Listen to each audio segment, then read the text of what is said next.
हमेशा की तरह मैं आज आपके लिए लेके आई हूँ बहुत ही यूजफुल और काम के टिप्स। इस वीडियो में आपको जानने को मिलेंगे ढेर सारे किचन में काम करने के ऐसे टिप्स और ऐसे हैक्स जिससे आपके डेली के खर्चों में होगी बचत। और बहुत ही अच्छी जानकारी कि गैस सिलेंडर जल्दी से खत्म ना हो उसके लिए आपको कौन से तरीके आजमाने चाहिए। तो चलिए बिना देरी किए वीडियो की ओर चलते हैं। हमारे घरों में बेकार पड़े हुए दिए तो होते हैं, नए या पुराने दिए का यूज़ कभी हम पूजा में करते हैं, कभी फेस्टिवल में करते हैं, लेकिन जब दियों का काम खत्म हो जाता है तब हम यूज़ नहीं करते हैं। तो ये दिए ऐसे ही पड़े रहते हैं, तो क्यों ना इनका भी यूज़ किया जाए घर के ही किसी काम के अंदर। आपको सबसे पहले गैस को ऑन कर लेना है और इस दिए को जो मिट्टी का है इसे चिमटे की मदद से पकड़कर उलट पलट कर सेक लेना है। इसे थोड़ा सा गर्म करना है, बहुत ज्यादा नहीं, इसका ध्यान रखिएगा। और इसे डायरेक्ट हाथ से पकड़ने की गलती मत करिएगा क्योंकि इस टाइम ये बहुत ज्यादा गर्म होगा। तो चलिए मैं बताती हूँ आपको इसका यूज कैसे करना है।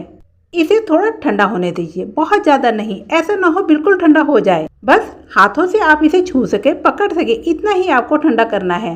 मतलब पानी भी नहीं डालना है, ये खुद ब खुद अपने आप से ठंडा होना चाहिए। उसके बाद आपके घर के अंदर जो चाकू है जो आप किचन में यूज करते हैं, या फिर आपके पास कैंची है या फिर कद्दूकस है, कद्दूकस जो हम ग्राइंड करने के लिए यूज करते हैं, उन सभी चीजों को जिन चीजों पर धार लगाई जाती है, सबसे पहले आप दिए को गर्म कर लीजिए और अच्छे से आपकी सारी चीजों को घर बैठे बिना 1 रुपया खर्च किए आराम से धार लग जाएगी। बस ध्यान रखिएगा दिए को थोड़ा गर्म करना है। गर्म करने के बाद बहुत जल्दी इन चीजों पर धार लगती है। चाकू और कैंची को इस गर्म दिए पर ऐसे ही रगड़ते रहना है थोड़ी देर के लिए। तरीका आपको ऐसा ही आजमाना है जैसा कि मैंने वीडियो में बताया है। कद्दूकस को अगर धार लगानी है तो इस दिए को इस तरह से पकड़कर कद्दूकस के ऊपर ग्रेट कीजिए। ऊपर से नीचे की तरफ दिए को इस तरह से रगड़ना है और कद्दूकस के दोनों तरफ दिए को रगड़े, आगे भी और पीछे भी। इस तरह से कद्दूकस पर बढ़िया तरीके से धार लग जाएगी।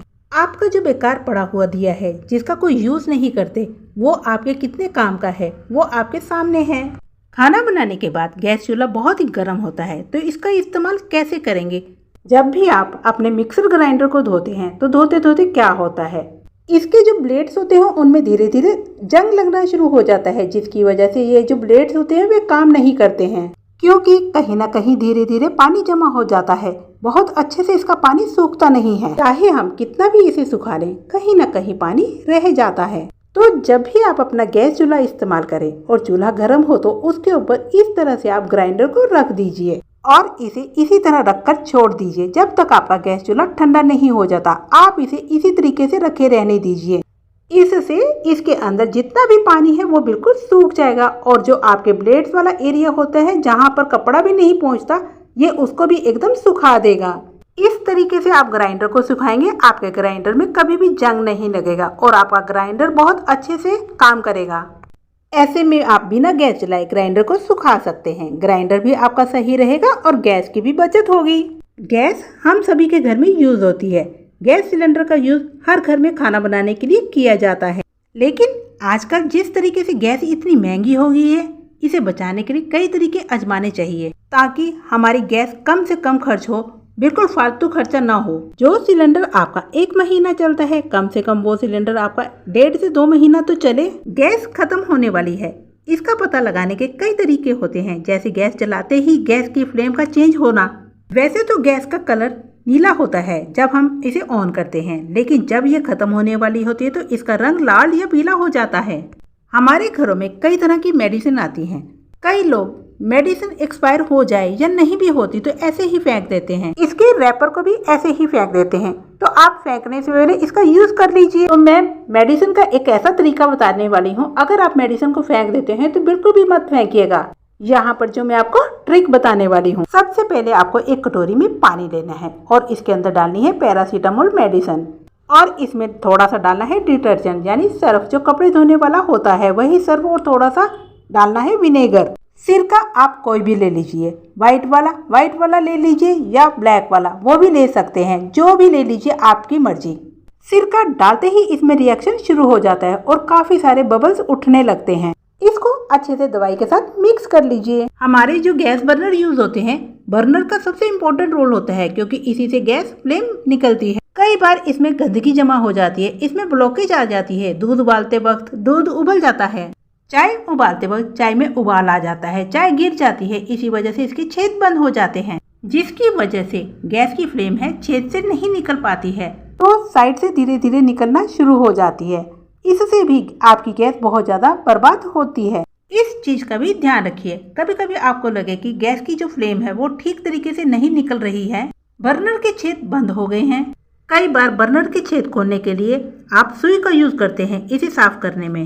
अब छेद को ओपन करने के लिए आपको सुई का यूज करने की जरूरत नहीं है। आप इस ट्रिक को यूज करें, कभी भी आप सुई का यूज नहीं करेंगे और कहीं से फालतू निकलने का रास्ता नहीं होगा, जिससे आपका सिलेंडर सही तरीके से नहीं चलता है, क्योंकि गैस ऐसे ही फालतू निकलती है। साइड से धीरे धीरे सबसे ज्यादा खर्च होती है। जो हम गैस ऑन करते हैं, यूज करते हैं, उससे भी ज्यादा खर्च होती है गैस जब इस तरह से फालतू निकलती है। इस मेडिसिन के यूज करने से ये जो बर्नर है आसानी से साफ हो जाएंगे और आपकी गैस भी फालतू नहीं निकलेगी। एक दूसरा तरीका यह है कि जो हमारे गैस के बटन होते हैं, कई बार आपने देखा होगा ये बहुत ज्यादा टाइट हो जाते हैं, इनके अंदर गंदगी जमा हो जाती है, इस वजह से ये कई बार टाइट हो जाते हैं। तो सबसे पहले आप गैस चूल्हे के इन बटन को देखिएगा इनमें कितना खाना फंसा हुआ है, आटा वगैरह फंसा होता है, इसको पहले साफ कर लीजिए। ये जो मेडिसिन का रैपर है, इससे इसकी गंदगी आसानी से बाहर निकल जाएगी। इसे इस तरह से रगड़िएगा और अगर गैस के बटन टाइट हैं तो थोड़ा सा सरसों का तेल डालिए। गैस के बटन की नॉब को अच्छे से घुमा लीजिए, तो आप देखेंगे ये अच्छे से काम करेगा और ये लूज हो जाएगा। मेडिसिन रैपर के यूज से गंदगी निकल जाएगी। तो आप ये ट्रिक भी नॉब साफ करने के लिए जरूर आजमा सकते हैं। अगली टिप में लेके आई हूँ आइसक्रीम स्टिक्स को लेकर। इस तरह की स्टिक्स तो हम सभी ने देखी हैं और यूज भी की हैं, कई घरों में यूज भी होती हैं। अगर आपके पास भी इस तरह की आइसक्रीम खाने वाली स्टिक है तो आप इसका यूज कर सकते हैं घर के कामकाज में। तो देखिए किस तरह इसका यूज करना है। तो आपको एक आइसक्रीम स्टिक्स लेनी है, उस पर इस तरह से न्यूज़पेपर लपेट दीजिए। न्यूज़पेपर नहीं है तो टिश्यू पेपर भी ले सकते हैं। उसे इस तरह स्टिक के ऊपर लपेटकर कोई भी रबड़ बैंड लगा दीजिए। हम सबके घर में विनेगर यानी सिरका तो होता है, अगर सिरका नहीं है तो कोई आप थिनर का भी इस्तेमाल कर सकते हैं। मैं यहाँ पर सिरका डाल रही हूँ इस पेपर के ऊपर। बिल्कुल थोड़ा सा सिरका लेना है, हल्का सा इस पेपर को गीला करना है और अब लेना है टूथपेस्ट। कोई भी पेस्ट ले सकते हो जो आप घर पर यूज करते हो। थोड़ा सा लगाना है टूथपेस्ट। आइसक्रीम स्टिक के दोनों तरफ लगा लीजिए टूथपेस्ट। अब इसका यूज आपको कैसे करना है, बहुत जरूरी यूज है, बहुत ही आसान है, आपके बहुत काम आएगा। जब भी हमारे घर में बिजली के बोर्ड गंदे हो जाते हैं, इन्हें साफ करने के लिए हमें बहुत डर लगता है करंट न लग जाए। तो इसे साफ करने की गलती हम नहीं करते, क्योंकि हम किसी भी तरह का रिस्क नहीं लेना चाहते हैं। तो आप ये तरीका आजमा सकते हैं। आपको कोई गीले कपड़े का यूज नहीं करना पड़ता। इसमें आपको सिर्फ लकड़ी की स्टिक लेनी चाहिए। इसकी जगह कोई मेटल की स्टिक या स्पून का यूज ना कीजिए, इसका विशेष ध्यान रखिएगा। सिर्फ लकड़ी का ही यूज करना है। थोड़ा सा कागज लेना है या थोड़ा सा टिश्यू पेपर लेना है, कुछ भी आपके पास हो, और उसके बाद टूथपेस्ट लगाकर इसे अच्छे से साफ कर लेना है। बिल्कुल भी ज्यादा पानी या सिरका नहीं होना चाहिए, इस बात का ध्यान रखिएगा। फिर किसी सूखे कपड़े से पोंछ लीजिए। कुछ ही सेकंड के अंदर ये जो बिजली का बोर्ड है साफ हो जाएगा। इस ट्रिक को जरूर आजमाइएगा। अब बात करते हैं अपने हाथों की। हम हाथों से बहुत ज्यादा काम लेते हैं, तो हमें इसकी सफाई का भी बहुत ज्यादा ध्यान रखना चाहिए। कई लोग खाना हाथ से पसंद करते हैं। चम्मच का यूज बहुत कम लोग करते हैं, क्योंकि हाथों से जो देसी स्टाइल का खाना होता है उसका स्वाद ही अलग होता है खाना खाने का। लेकिन खाना खाने के बाद हमारे जो नाखून होते हैं वो पीले पड़ जाते हैं। आपने इस चीज को जरूर नोटिस किया होगा।